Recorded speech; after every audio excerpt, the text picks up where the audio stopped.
Welcome to This Explainer. Let's introduce our stickman protagonist. He's sweating, his eyes are wide, and he is just completely overwhelmed.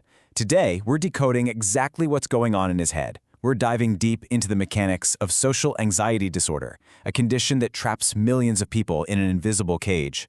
And most importantly, we're going to map out exactly how to break free. Okay, let's dive into this. Have you ever felt your own heart pound at the mere thought of walking into a crowded room? Or maybe you've spent hours agonizing over a completely normal 5-minute chat with a coworker, totally convinced you said the wrong thing? If you've ever felt like your own brain was sabotaging you in social settings, listen, you are not crazy, and you're definitely not alone. In fact, a massive 12.1% of adults in the US will experience social anxiety disorder, or SAD, at some point in their lives. So our sweating stickman is actually in very crowded company. This isn't just a rare quirk, it's a major condition that can totally dictate the choices you make, the relationships you build, and the life you live. Section 1. Beyond normal shyness. So what makes it a disorder? According to the DSM-5, social anxiety disorder is a marked, persistent fear of social or performance situations where you might be scrutinized. We're talking everyday stuff here, meeting someone new, having a casual chat, or literally just eating in front of people. The core issue is a terrifying fear of being negatively evaluated, humiliated, or rejected. And to be officially diagnosed, this fear has to be totally out of proportion to any actual threat. It has to last for at least 6 months, and it has to cause real distress in your daily life. Let's bust a huge myth right now. Normal shyness? That's just feeling a little mild tension that completely fades once the ice is broken at a party. But with social anxiety disorder, that dread doesn't just fade away. The severe tension sticks around, literally paralyzing you. You might even find our stickman skipping major life milestones just to avoid the spotlight. It's a clinical condition, not just a personality trait. Section 2. Mind, body, and behavior. When this kicks in, it hijacks your whole system in 3 distinct ways. Physically, your brain's amygdala hits the panic button, triggering a massive fight-or-flight response. Adrenaline floods your body, your heart races, you start sweating and trembling. Cognitively, your brain shifts into pure survival mode, catastrophizing and obsessing over negative evaluation. And behaviorally, the absolute biggest red flag is avoidance. You withdraw, you say no to invites, and you just back away from life. But here's the kicker.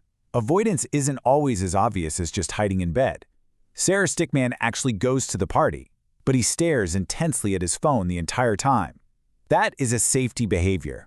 These are subtle little crutches, like avoiding eye contact, perfectly rehearsing sentences in your head before you speak, or wearing really bland clothes so you don't stand out. They might feel protective in the moment, but they are incredibly destructive because they prevent you from ever actually learning that the situation is perfectly safe. Section 3. The trap of avoidance. Let's map out exactly how this trap works. Imagine our stickman gets a party invite. That's the trigger. Instantly, his heart races and he predicts total disaster. Under all this stress, his prefrontal cortex completely fails to regulate his emotions, leading to a massive cognitive distortion. He is absolutely convinced everyone is going to laugh at him. To escape the agony, he cancels. That's the avoidance. The second he sends that "I can't make it" text, he gets a huge rush of temporary relief. But that relief is a trap, leading straight to heightened long-term anxiety. And this is exactly why this cycle is so vicious. It all runs on negative reinforcement. By hiding, his brain logs that avoidance as a highly successful survival tactic. He totally robs himself of fear extinction, which is the chance to actually go to the party and realize, oh, this is fine. Instead, those neural pathways of fear just get stronger and stronger. The next time an invite comes, the trap pulls tighter and his world gets even smaller. Section 4. Evidence-based treatments. But here is the good news. You absolutely do not have to white-knuckle your way through life like this. This disorder is highly treatable. The gold standard here is cognitive behavioral therapy, or CBT. CBT connects your thoughts, feelings, and behaviors. It uses a technique called cognitive restructuring to help you catch those automatic self-deprecating thoughts, evaluate the actual evidence, and replace them with a realistic, balanced perspective. You're basically getting in there and rewiring your brain's default software. A huge part of CBT is exposure therapy, which attacks that avoidance directly using a fear ladder. And we measure this using SUDS, Subjective Units of Distress Scale. Now, you don't jump straight into giving a keynote speech. You start super small. Step 1, maybe just make eye contact with a cashier. Let's call that a SUDS level 20. Once your brain gets used to that, you level up. Ask a stranger for directions at level 50. Systematically climbing this ladder proves to your brain, step by step, that the danger is just an illusion. Now, I love this one. It's called social mishap exposure, and it's actually really fun. The goal here isn't to get through a situation smoothly. The goal is to intentionally mess up. Imagine our stickman purposely wearing his shirt inside out or accidentally spilling water at a restaurant. By intentionally breaking social norms in low-stakes settings, you completely shatter that exhausting need for perfection. You realize you can do something embarrassing, and guess what? The world doesn't end. Your sensitivity to rejection just absolutely plummets. Another amazing tool is acceptance and commitment therapy, or ACT. Instead of fighting the anxiety, ACT uses something called cognitive diffusion. So instead of our stickman buying into the absolute truth of, I am going to fail, he learns to take a step back and observe it, saying, I am having the thought that I will fail. It's a subtle shift, but it turns a terrifying absolute mandate into just a passing mental event, giving you the psychological flexibility to go out and act anyway. Section 5. Medical Interventions.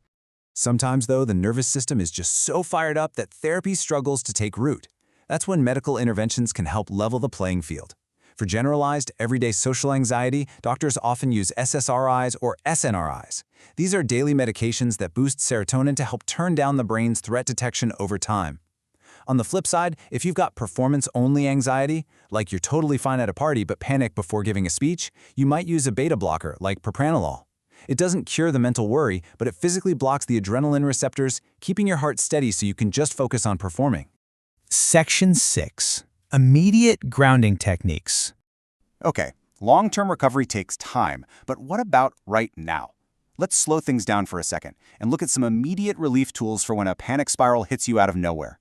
First up is the 5-4-3-2-1 somatic grounding technique. When your mind is racing toward a catastrophe, you have to force your prefrontal cortex to pull resources away from the panic. You do this by deliberately cataloging your physical environment. Name 5 things you can see, 4 things you can touch, 3 you can hear, 2 you can smell, and 1 thing you can taste. It acts like an anchor, slamming your brain right back into the present physical reality. Next up is breathwork. Box breathing is a ridiculously simple rhythm that literally hacks your autonomic nervous system. You just inhale for 4 counts, hold it for 4, exhale for 4, and hold for 4. When you repeat this, you force your racing heart to slow down and match the controlled, steady rhythm of your breathing. It's an incredible manual override switch. And finally, we have the physiological sigh. For this one, imagine taking 2 quick inhales through your nose and following it up with 1 long, extended exhale through your mouth. When our stickman does this, that specific breathing pattern immediately kicks his parasympathetic nervous system into gear. It sends a direct biological signal to the brain that says, hey, we are safe, instantly hitting the brakes on that fight-or-flight response. Living with social anxiety disorder can feel so incredibly isolating. But remember, your brain is highly adaptable. By understanding this vicious cycle of avoidance and actually using these clinical tools, you really can rewire your nervous system. You have the power to break out of the cage and reclaim your life. So I want to leave you with this one thought to chew on. What boundaries could you push, and what opportunities would you seize if you weren't held back by fear? Thanks for joining us for this explainer, and we'll see you next time.